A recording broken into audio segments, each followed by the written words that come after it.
자, 소리를 한번 배워보자. 소리. 자, 소리가 뭐냐? 소리가 뭐냐? 소리. 쌤이 지금 너한테 소리를 들려주고 있어. 소리. 소리가 뭐냐? 파동입니다. 소리는 파동이고, 파동은 에너지죠. 에너지죠. 파동이고요. 파동은 에너지라고 했어요. 에너지가 전달되는 거야. 너한테 에너지가 전달되는 건데, 자, 이 소리라는 에너지는 특정한 곳을 진동시켜야 발생이 돼. 자, 선생님은 지금 책상을 두들겨서 소리를 낼 거야. 책상을 두드리면 소리가 나죠? 왜? 책상이 진동하기 때문에. 진동. 어떤 진동, 어떤 물체를 탕 진동시키면 소리가 발생이 돼. 내가 지금 소리를 내고 있는 것도 내 몸의 어딘가를 진동시키고 있기 때문에 소리가 발생하는 걸 거 아니야? 사람의 어디? 여기. 성대라고, 성대. 성대가 진동되면서 소리가 발생되는 거야. 사람이 만들어내는 소리는 그 성대가 진동하면서 발생하는 거고, 모든 소리는 그래서, 자, 물체가 진동하면 발생하게 됩니다. 쌤이 지금 발생시키고 있는 소리들은, 모든 소리들은 너의 귀로 들어가고 있잖아. 근데 이 파동이 전달될 때는 파동을 전달시켜주는 중간 매개 물질이 필요해요. 우리 교실 안에는 뭐가 들어있어? 공기죠, 공기. 바로 공기가 그 매개 물질을 매질이라고 해요. 매개 물질인 공기가 주로 소리를 전달하는 매질이 됩니다. 그래서 매질이 없으면 소리가 전달이 안 돼. 숨 참고 있어 봐봐. 공기를 좀 빼볼게.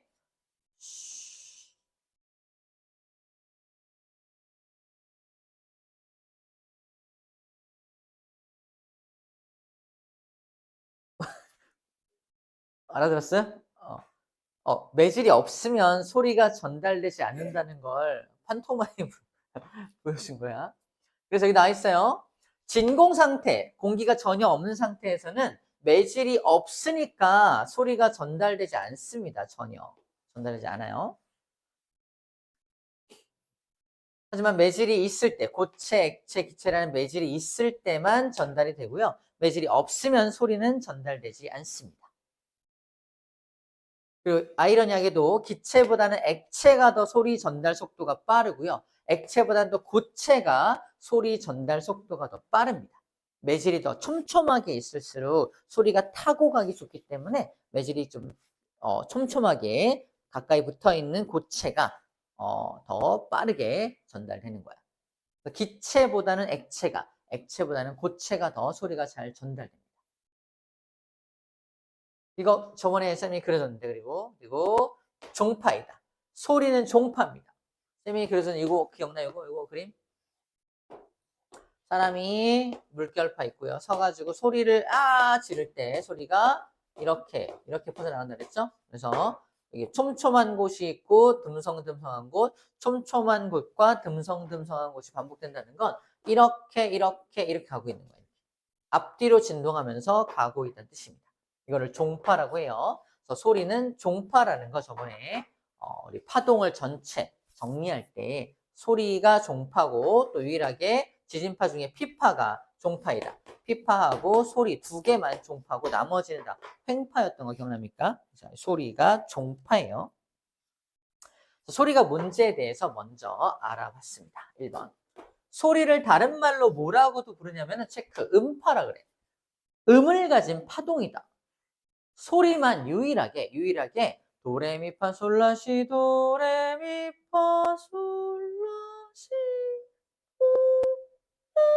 미쳤나 봐. 그래서 굉장히 다양한 음을 가지고 있기 때문에 음을 가진 파동 음파라고 불러줘요. 음파라고 불러줘요. 음을 가진 파동이다. 음파입니다. 그럼 소리가 어떻게 전달되는지 볼게요. 자, 물체가 진동합니다. 첫 번째. 스피커라는 물체가 현재 진동하면서 소리를 발생시키고 있는 거고요. 중간에 공기라는 매질을 진동시켜. 여기 촘촘한 거 보여? 듬성듬성한 거 보여? 촘촘한 거 보여? 듬성 보여? 보입니까? 자, 이렇게 촘촘하게, 듬성하게, 촘촘하게, 듬성하게, 촘촘 이런 식으로 전달되어 오는 거야. 자, 공기가 같이 전달되는 게 아니라 공기는 그래서 제자리에서 이렇게 압축 팽창만 하는 거야. 매질이 함께 전달되지 않아요. 그러면서 이 파동, 에너지가 어디로 들어온다? 내 귀로 들어옵니다. 귀로. 귀로 들어와서 최초로 들어오는 곳이 여기 귀도를 따라서 들어와 갖고 최초로 진동시키는 게 어디다? 바로 고막을 진동시켜. 고막.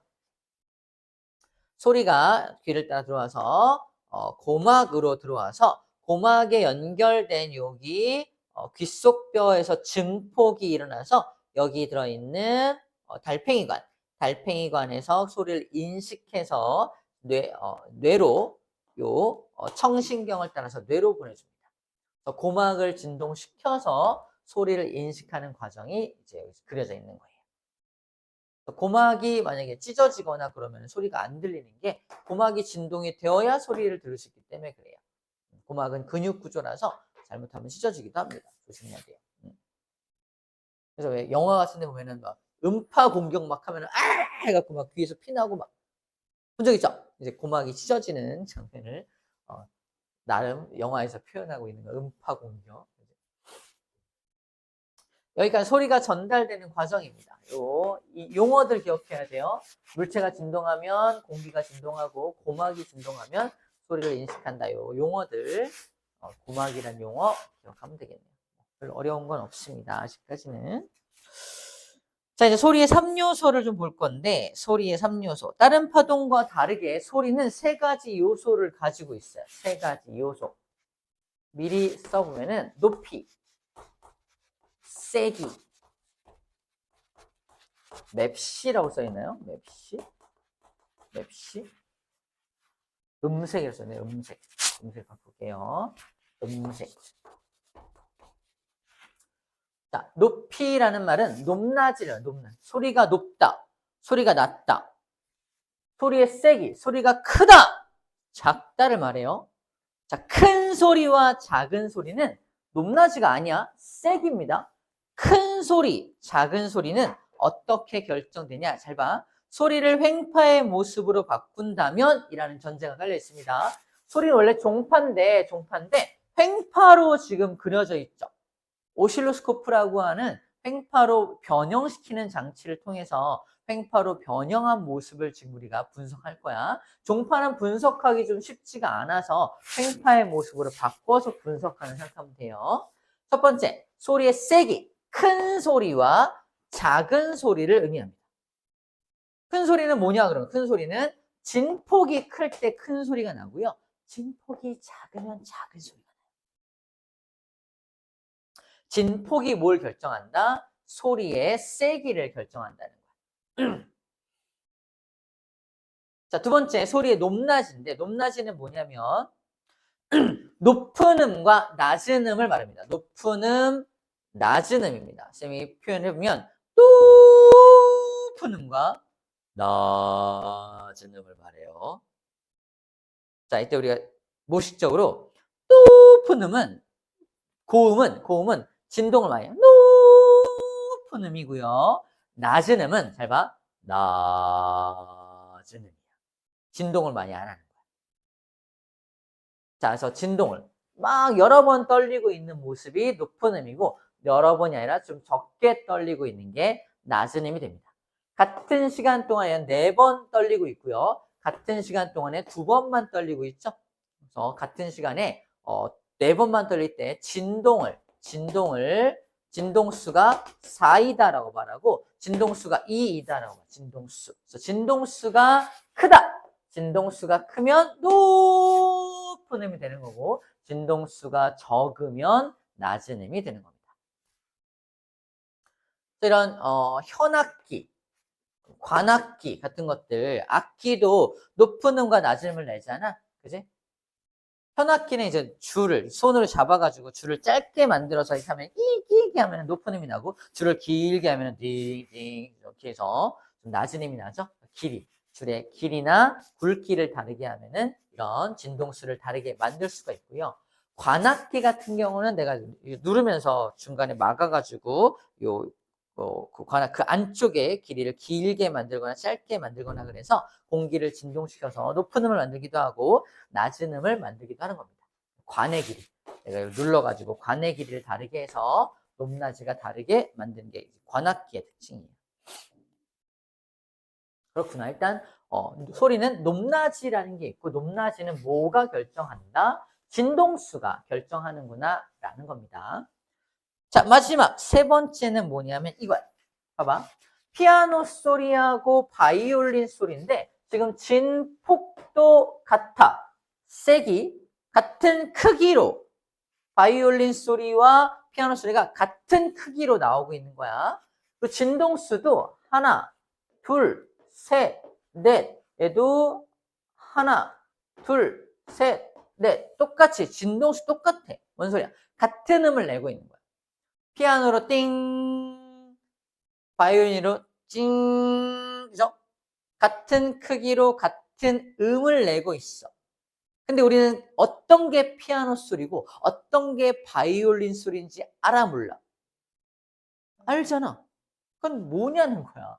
진동수도 똑같고 진폭도 똑같아. 근데 어떻게 너 구별했니? 라고 물어보는 거야. 너 어떻게 알았어? 그래, 음색이 다르잖아요. 그죠? 음색이라 그래, 음색. 음의 색깔, 음색. 음색이 우리가 뭘 인식하는 거냐면 피아노 소리는 약간 둥글둥글한 소리를 보는 거고 약간 이렇게 떨리는 거. 둘이 좀 파동의 모양이 좀 다르죠. 이거 파동의 모양이 다른 거. 파동의 모양을 파형이라 그래, 파형. 파동의 모양, 파형이 다르면 우리가 듣기에 음색이 다르게 느껴져서 어떤 게 피아노 소리고 어떤 게 바이올린 소리지를 구별할 수 있게 됩니다. 사람마다도 다 똑같은 음과 똑같은 세기로 합창을 하더라도 누구 목소리인지 다 알아냅니다. 그것도 다 뭐야? 사람마다 뭐가 다르기 때문에 음색이 다르기 때문에 다른 말로 사람마다 내는 파동의 파형이 다르기 때문입니다. 그렇구나. 자, 소리 세 가지. 자, 높낮이, 그다음에 세기, 음색 세 가지가 바로 소리의 3요소구나. 정리하면 높낮이는 뭐가 결정한다? 높은 음, 낮은 음은 진동수였어. 진동수가 높낮이를 결정하고요. 큰 소리와 작은 소리는 진폭이 결정을 하고요. 음색은 뭐가 결정한다? 바로 파동의 형태죠. 파형이 바로 음색을 결정하는 겁니다. 이렇게 정리해주면 세 가지를 소리의 3요소라고 합니다.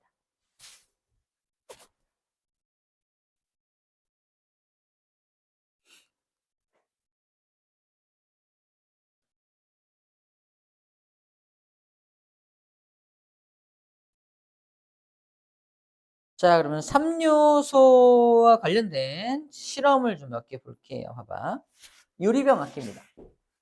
물을 많이 채워놓고요. 물을 적게 채우고 더 적게 채우고 더 적게 채우고 있죠. 그죠? 물의 양을 다르게 넣으면 소리의 높낮이가 다르게 느껴집니다. 물의 양이 많으면 봐봐. 띵, 띵, 띵, 띵, 띵. 약간 물이 많을수록 약간 뭐랄까, 아까 현의 길이로 따지면 현의 길이가 길면 낮은 음이 나잖아. 어떤 매질이 많으면 낮은 음이 나고 매질이 적게밖에 없으면은 좀 높은 음이 나는 거예요. 그래서 이쪽이 높은 소리가 나고 이쪽이 낮은 소리가 나. 어떤 물질의 양이 많으면 낮은 음이 나고요. 물질의 양이 적으면 높은 음이 납니다. 선생님들마다 목소리가 다르죠. 쌤 같은 경우 약간 높은 음이죠. 뭐가 작은 거야? 성대가 좀 작은가 봐요. 그죠? 그래서 좀 높은 음이 나는 거고, 성대가 좀 크신 분들, 그죠? 성대가 좀 크신 분들은 좀 낮은 음이 납니다. 엄청 낮은 음이 나는 게 성대가 커서 진동을 하는 거예요.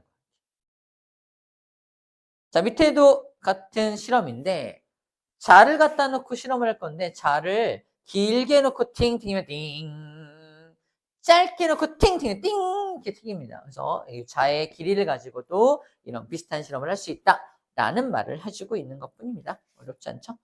자, 바로 문제 풀어볼게요. 오른쪽에 문제 풀어봅시다. 다 있네요.